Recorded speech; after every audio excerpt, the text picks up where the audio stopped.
logic goes only so far. Heavenletter number 5947. March 7, 2017. Everyone on earth wants to understand everything. You may say to yourself or to someone, if only I could understand. If only I could understand why such and such happened, why the flowers in my life wilt, and why scrimmages and heartache befall to everyone, rich or poor. How can suffering exist at all, God, in a world you made for us to have joy in? Hark, beloveds.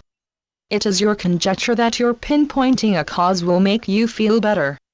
All of life, in terms of earth vision, even if you could trace all the begats, so long as you uphold a sense of loss, your heart aches. In your terms, life gives, and life takes away, as if life comes down to arithmetic.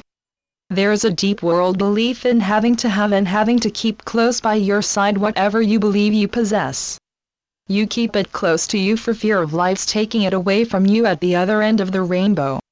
If all of life is but imagined, and the having to have is part of your imagined life, then how can anything that does not exist be taken from you? Logic goes only so far. When push comes to shove, logic does not serve. At the same time, what exists in the world that is not just an idea? Therefore, have ideas that settle your grievances. Have acceptance rather than grievance. Grief does not have to be valued, nor would I ask that you be heartless and fluff off whatever occurs on earth. Go ahead, howl at what you see as loss. How many times must you howl? How long a period of non-existent time does the world say you are to howl? Even the world seems to say that a year is long enough to wear black, yet, even the world has not enacted this as a law, and, yet, even in this contemporary day and age, access to grieving is easy. Of course, the grief you feel is not something you prolong at your insistence, and yet, your grief goes on and recurs even when you are not expecting it. Suddenly, grief rattles your heart.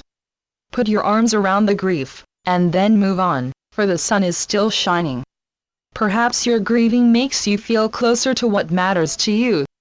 Okay, so something meaningful to you is irreplaceable. There are no two alike. Life is a diamond with many facets. Do facets have to have names like sorrow and pain? Remembering makes your heart ache, and you live your life despite your heart's aching. Realization of forgetting also makes your heart ache, and you live your life despite this particular kind of ache. Heartache carries its own sweetness. It tells you that once you had a great love or two or more. The main thing is to make this life you live today beautiful. It's okay to grieve and still have a bounce in your step. It's permissible to have several streams flowing at once in your life, some free-flowing, some dammed up. What does it mean that life is what you make of it? This is true, isn't it? Life also includes what you don't make of it. Make a truce with life. Make peace with life. Settle with life at the same time as you don't settle for the past. Sometimes life is like a stranger you meet by the wayside. You are enmeshed in life. Life is your occupation. It is also your hobby. Life is the school you go to. Life is like a door ajar, and you are always invited to enter and make life grand. Channeled by Gloria Wendroff. Heavenletters.org